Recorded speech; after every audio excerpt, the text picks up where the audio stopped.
Originally thought of as an endeavor of human upliftment, which drives humanity to a higher plane, I am completely in favor of education for those who can create value from it. After all, a literate, observant, critical thinking society is a free society. But as the United States grew, the powers that be found it difficult to control that free society. You see, independently educated folk, as opposed to formally educated, were seldom interested in submitting to their government's objectives. They in turn turned to the Prussian model. Although developed in the 1700s, the U.S. first established the mandatory education policy in 1852. This compulsory system of education germinated from the militaristic German kingdom to indoctrinate children from age 5 to 15 into total compliance. This conditioning of students to be collectively obedient as well as subordinate created easier governance for the establishment elite. And it worked. They created obedient students, obedient soldiers, obedient workers, plus strongly subordinated clerks and civil servants for both government and industry. Oh, and the most appealing side benefit was citizens began thinking alike. Having said that, our schools are filled with hardworking, ethical, and truly inspiring educators who change lives for the better. I fully support teachers and fully challenge the status quo. But just like I'll never talk about the plane landing safely, only the rare crash, let's look into the chronology of the status quo. Our tycoon got involved. The Rockefeller family started taking over the universities in 1901. Later, their foundation funded the Frankfurt School, a German-American think tank with a focus upon abolition of culture and creating a new barbarism. If interested in the Frankfurt School's impact on the U.S. culture, the full story is available in Devil's Pleasure Palace.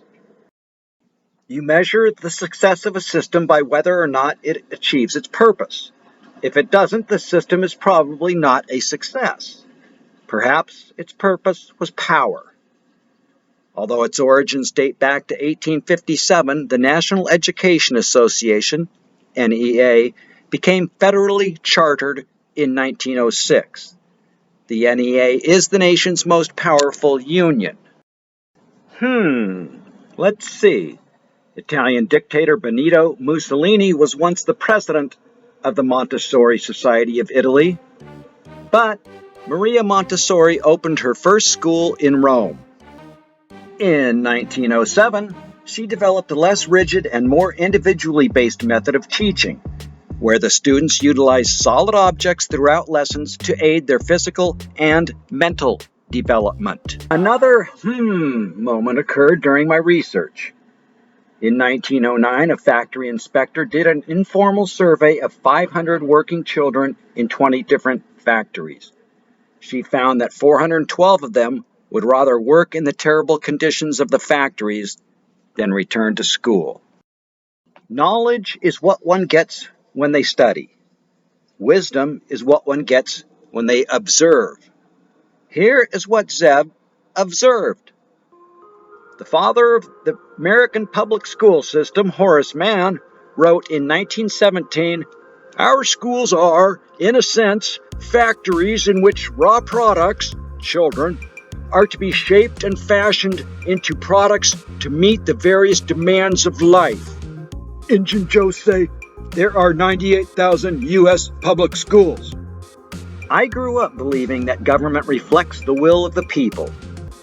But ever since 1946, the United Nations Educational, Scientific, and Cultural Organization, UNESCO, has dictated and perverted our educational policies.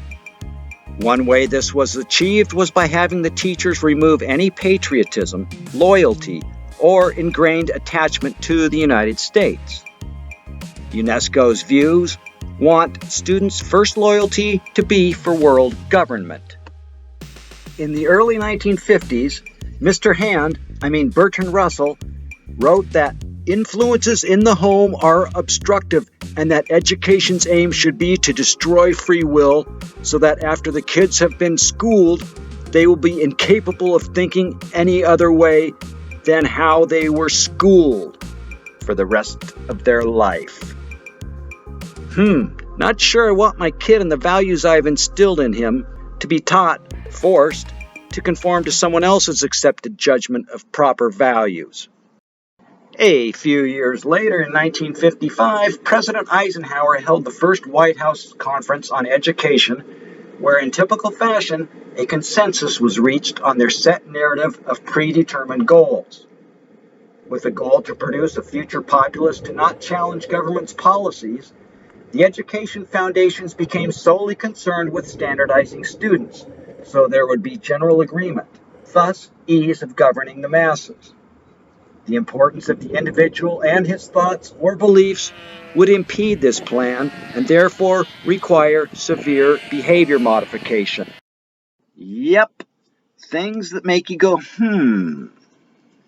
1965 was another educational turning point as the Elementary and Secondary Education Act, ESEA, marked the beginning of national control of education versus local control. Gee, I wonder how much in common a Wyoming rancher and a Wall Street weasel from New York have. Injun Joe's say, be more positive. All right.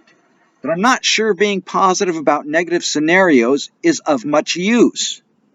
Okay, just one more. One rather treasonous piece of legislation passed in the late 60s was the Blaine Amendment. This measure disallowed tax deductions from private school tuition, which in essence caused the shuttering of many parochial schools, leading traditional public schooling for all but the wealthy. What doesn't make me go, are our insightful teachers, skillful and astute. They are intimately aware that educating is not a one-size-fits-all proposition because the human species are not robots. They're individuals. They're not just another brick in the wall. We just went over many of the maze-like bureaucratic hurdles. Hey, teacher, thanks for not leaving them kids alone. Your ability to lead the impressionable, gullible, fertile minds of the future deserves a standing ovation. Say right on.